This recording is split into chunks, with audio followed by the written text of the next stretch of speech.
नमस्कार, मैं हूं योगेश चक्रवर्ती और आप देख रहे हैं रैड नेटवर्क। और इस वक्त हम मौजूद हैं राबड़ी आवास में और अभी यहां एक प्रेस कॉन्फ्रेंस तेजस्वी यादव की ख़त्म हुई है। तेजस्वी यादव ने प्रधानमंत्री के उन सवालों का जवाब दिया है जिसमें उन्होंने साइलेंट वोटर की बात की थी। उन्होंने बताया कि ये साइलेंट वोटर कौन हैं। सुनिए तेजस्वी यादव को। बहुत ही अच्छा सवाल। हम तो कह रहे हैं हम 130 सीट जीते हुए हैं, हम तो बहुमत में आ गए। हम तो बोल रहे हैं कहाँ नुकसान पहुंचाया। दूसरी बात,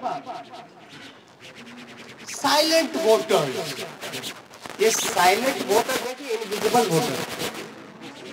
और साइलेंट वोटर क्या बोल रहा है? आप लोगों को कौन बोल दिया कि साइलेंट वोटर ने एनडीए को वोट दिया? हम तो जानना चाहते हैं। तब तो साइलेंट वोटर रहा है। प्रधानमंत्री जी साइलेंट वोटर का जिक्र कर रहे हैं, उनके पर तो लोग बड़ा वोकल होते थे, साइलेंट हो गए। और साइलेंट हो गए तो प्रधानमंत्री जी को कान में जाके बोल दिया गया।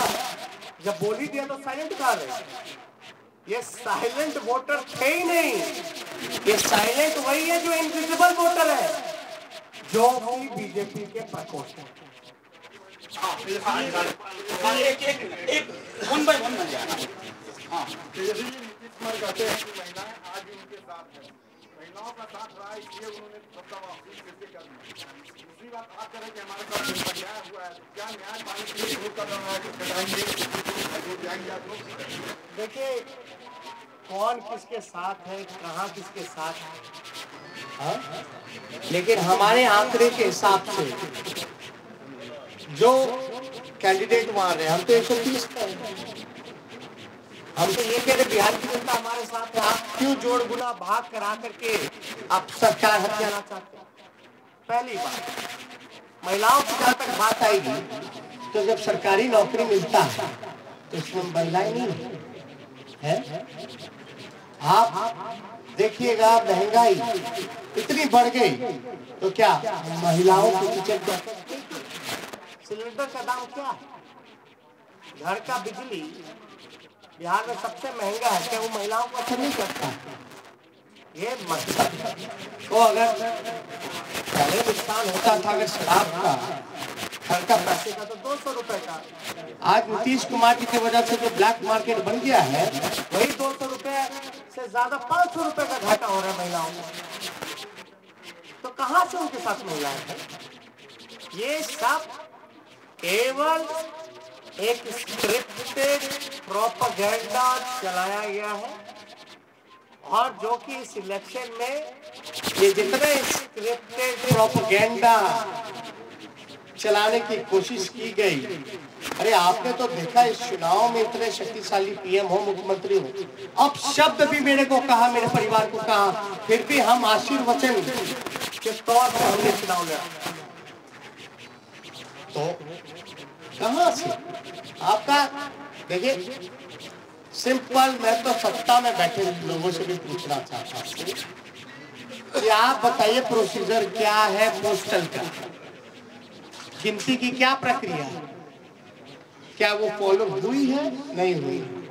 अगर हुई नहीं हुई, जो भी छोड़िए अलग बात, या हमारे जो उम्मीदवार रहे, अगर वो कोई क्वेरी इलेक्शन कमीशन को उस समय पूछ रहे थे तो उस समय इनकार क्यों किया गया, लिखित तौर पे क्यों नहीं दिया गया?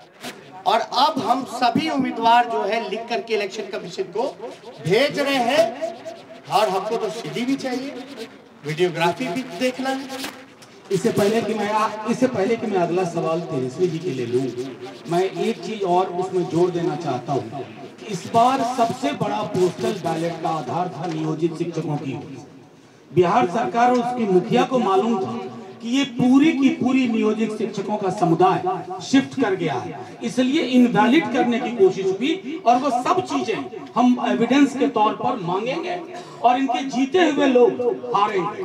और एक बात, इनवैलिड करने का कारण जो हमको संदेह है ये है कि पोस्टल की जितनी भी काउंटिंग हुई, एज एन एग्जाम्पल राघोपुर अगर लेते हैं, मेरे क्षेत्र का लीजिएगा, जहां हम 37,000 से चुनाव जीते हैं, जहां हम अच्छे से चुनाव जीते हैं, वहां भी पोस्टल में हम जीते हैं लगभग 3 गुना ज्यादा। एक एग्जांपल अगर रूनी सैदपुर का लीजिएगा सीतामढ़ी का, तो वहां लगभग जो है 15 से 20,000 वोटों से हारे हैं, 25,000 से हारे हैं।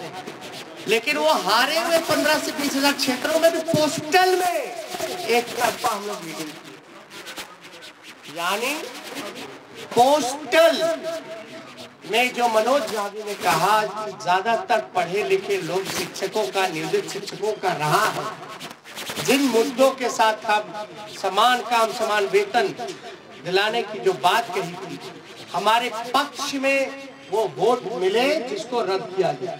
और ध्यान से, सहारा वाला भी पोस्टल बैलेट का ही बक्सा था रात का, तो एक जगह का पकड़ाया, लेकिन रात के अंधेरे में क्या क्या खेल हुआ, ये तो आंकड़ा जो है हम लोग डिमांड कर रहे हैं आयोग से।